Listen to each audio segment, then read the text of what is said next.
Hello everyone and welcome to my channel Desified Umme.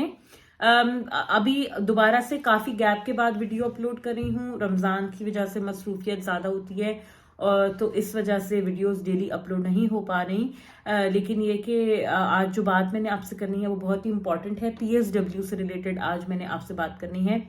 a lot of queries about PSW। एक uncertainty है। I know आप सबको पता है कि एक अनसर्टेनिटी की सिचुएशन है, नहीं पता कि PSW फ्यूचर में होगा नहीं होगा, किस तरीके से जो है इसका सारा ये सिस्टम जो है वो चलना है, जिसकी वजह से काफ़ी एक इशू आ रहा है। स्टूडेंट्स को बहुत ज़्यादा वो पूछते हैं कि भाई हमें PSW मिलेगा नहीं मिलेगा, क्या होगा। तो और एक बड़ी इम्पॉर्टेंट चीज़ जो मुझे किसी ने पूछी थी कि अगर मैं अपनी फैमिली जो है, मैं स्टूडेंट वीज़ा पर आ रहा हूँ, कोई भाई थे जिन्होंने मुझसे पूछा और उन्होंने कहा कि मेरी फैमिली जो है, वाइफ और आई थिंक उनका एक बच्चा था, कि मैं उनको जो है वो अगर मैं PSW पे जब शिफ्ट हो जाऊं तो मैं उन्हें बुला लूं।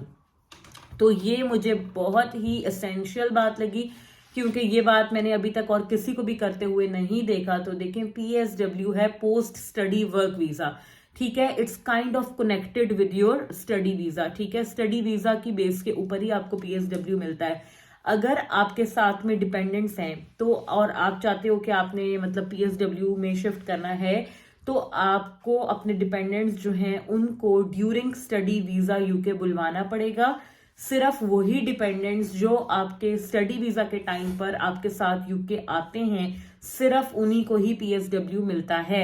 अगर आपके डिपेंडेंट्स ने आपको स्टडी वीजा के ड्यूरेशन में यूके में ज्वाइन नहीं किया था और फिर आप कहो कि अब PSW के लिए मैं उनको बुला लूं, तो आप उनको नहीं बुला सकते। आप अपने डिपेंडेंट्स को सिर्फ और सिर्फ PSW के लिए नहीं बुला सकते। PSW में तमाम वो लोग जो स्टडी वीजा पर आए थे, स्टूडेंट और स्टूडेंट डिपेंडेंट, सिर्फ उन्हीं को ही PSW मिलता है, उनके अलावा किसी को भी नहीं मिलता।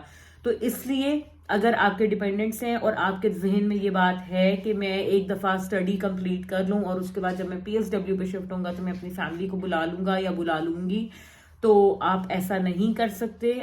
आपको स्टडी वीज़ा की सारी कॉस्ट भी बेयर करनी पड़ेगी फॉर योर डिपेंडेंट्स, अगर आप उन्हें पोस्ट स्टडी वर्क वीज़ा में अपने साथ रखना चाहते हैं। तो ये पॉइंट बहुत ही ज़्यादा ज़रूरी था क्लियर करना, क्योंकि बहुत सारे स्टूडेंट्स जो है ये मिस्टेक कर देते हैं और उसके बाद उनको नहीं समझ आती है, क्योंकि क्लियरली ये बातें कहीं भी लिखी होती नहीं हैं और ना ही इस तरीके से पता लगती हैं। लेकिन अगर आप gov.uk की वेबसाइट पर जाओ और पोस्ट स्टडी वर्क वीज़ा या ग्रेजुएट वीज़ा भी जिसको बोलते हैं, अगर आप इसकी रिक्वायरमेंट्स देखोगे तो उसमें साफ तौर पर ये लिखा हुआ है कि तमाम वो डिपेंडेंट्स, सिर्फ वही डिपेंडेंट्स अप्लाई कर सकते हैं जो कि स्टडी वीज़ा पर आपके साथ आए होंगे।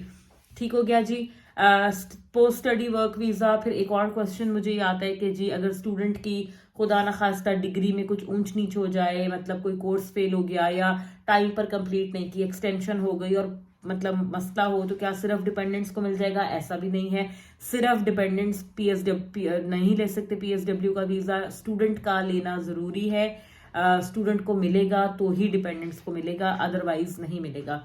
तीसरी चीज़ ये होती है कि अगर हम अपने टॉट कोर्सेज पूरे करके इंडिया या पाकिस्तान वापस चले जाएं और फिर हमारे जो डिपेंडेंट्स हैं वो हमारे डिपेंडेंट्स सिर्फ यूके में रहें और वो कंटिन्यू करें, यानी कि हमारे स्टडी वीज़ा के ऊपर और पोस्ट स्टडी वर्क वीज़ा पे, तो कैसा रहेगा? तो ये भी आप नहीं कर सकते, क्योंकि ये बात मैं क्लियरली आप लोगों को बता दूं कि स्टडी वीज़ा की रिक्वायरमेंट्स और इसके रूल्स रेगुलेशंस बहुत सख्त हैं, ठीक है। अगर आप ड्यूरिंग योर स्टडी पीरियड, यानी कि जब आप अपना थीसिस कर रहे हो या आप टॉट प्रोग्राम्स कर रहे हो, जब आपकी समर ब्रेक नहीं है, टॉट प्रोग्राम के अंदर जो भी आपकी छुट्टियां होती हैं, जो कुछ भी होता है, जब आप स्टडी वीज़ा के ऊपर होते हो, आप 60 दिन से ज़्यादा की कंसेक्यूटिव छुट्टी करके मुल्क से बाहर नहीं जा सकते।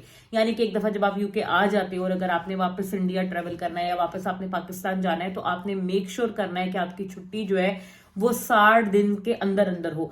अगर आपने जो छुट्टी लेनी है वो अगर आपकी 60 दिन या 60 दिन से ऊपर चली गई, यूनिवर्सिटी आपको ये बात नहीं बताएगी। ये चीज़ बहुत सारे स्टूडेंट्स के साथ पहले हो चुकी है, ठीक है। यूनिवर्सिटी आपको ये चीज़ें नहीं बताती।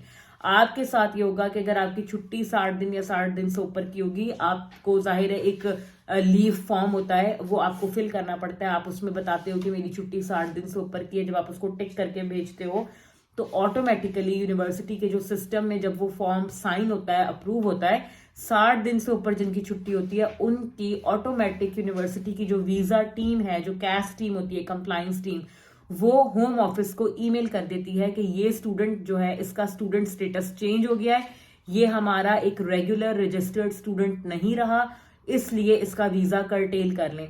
वीजा कर्टेल करने का मतलब ये होता है कि आपका जो वीजा जितने भी टाइम ड्यूरेशन का आपको अलाउ हुआ था वो उसको कैंसिल कर देंगे और आपका वीजा कर्टेल हो जाएगा, यानी कि आपका वीजा कैंसिल हो जाएगा। ठीक है, तो ये चीज होती है और ये चीज बहुत सारे स्टूडेंट्स के साथ पहले हो चुकी है। तो इसलिए अगर स्टूडेंट का वीजा कर्टेल होगा, यानी कि अगर स्टूडेंट का वीजा कैंसिल होता है तो साथ साथ डिपेंडेंट्स का वीजा भी कैंसिल हो जाता है, तो फिर आपके डिपेंडेंट्स यहाँ पर स्टे नहीं कर सकते। इसलिए तमाम वो स्टूडेंट्स जो ये सोचते हैं कि अच्छा हम किसी तरह जैसे तैसे करके टॉट जो हमारी क्लासेस हैं वो हम गुजार के और हम वापस अपने मुल्क चले जाएं, तो आप ये काम इस तरह नहीं कर सकते। आपको यूनिवर्सिटी को बताना पड़ता है और अगर आपकी छुट्टी 2 महीने से ज्यादा की होगी तो आपका वो वीजा जो है वो कैंसिल कर देते हैं, क्योंकि आप उनके साथ रजिस्टर्ड तो रहते हो लेकिन आप रेगुलर स्टूडेंट काउंट नहीं होते। रेगुलर स्टूडेंट वही काउंट होता है जो ऑन कैंपस जाकर पढ़ाई कर रहा हो। तो इसलिए ये तमाम चीजें बहुत ज्यादा जरूरी हैं मद्देनजर रखनी। ठीक है, पीएसडब्ल्यू के बारे में अभी तक बहुत ज्यादा जो एक एम्बिग्यूटी है वो कायम है, कुछ भी अभी तक डेफिनेट नहीं है, लेकिन टिल दिस डेट सितंबर इनटेक वालों के लिए पीएसडब्ल्यू अभी भी 2 साल का ही है। जो लोग भी सितंबर इनटेक के लिए अप्लाई कर रहे हैं, जब तक के फर्दर कोई अपडेट या कोई इन्फॉर्मेशन नहीं आती, पीएसडब्ल्यू 2 साल का ही मिल रहा है। और अभी हम यही एज्यूम कर रहे हैं कि सितंबर इनटेक वालों के लिए भी पीएसडब्ल्यू 2 साल का ही रहेगा। अगर लेकिन इसके अंदर कोई भी आने वाले दिनों में चेंजेस आती हैं तो वो उम्मीद है कि सितंबर इनटेक वालों पर लागू हो सकती हैं, क्योंकि अभी भी स्टिल काफी टाइम है सितंबर इनटेक शुरू होने में। ठीक है जी, तो आप लोग जो है वो इन तमाम चीज़ों को ज़रूर खातिर में रखें जब आप अपनी प्लानिंग कर रहे हो यूके में आने की। ख़ास तौर पे वो तमाम लोग जो डिपेंडेंट्स के साथ आ रहे हैं, ये तमाम चीज़ें छोटी छोटी चीज़ें हैं पर बहुत ज़रूरी चीज़ें। और मैं उन लोगों का थैंक यू करना चाहती हूँ जिन्होंने मुझसे ये क्वेश्चंस पूछे थे, क्योंकि ये बहुत बहुत ज़रूरी सवालात थे जो कि आपने पूछे और आपके पूछने की वजह से और भी बहुत सारे लोगों का आई एम श्योर भला हो गया होगा। सो स्टे ट्यून्ड, बहुत ज़्यादा दुआओं में याद रखें, make good choices, make wise decisions, and I will see you guys very soon in another video. Bye bye.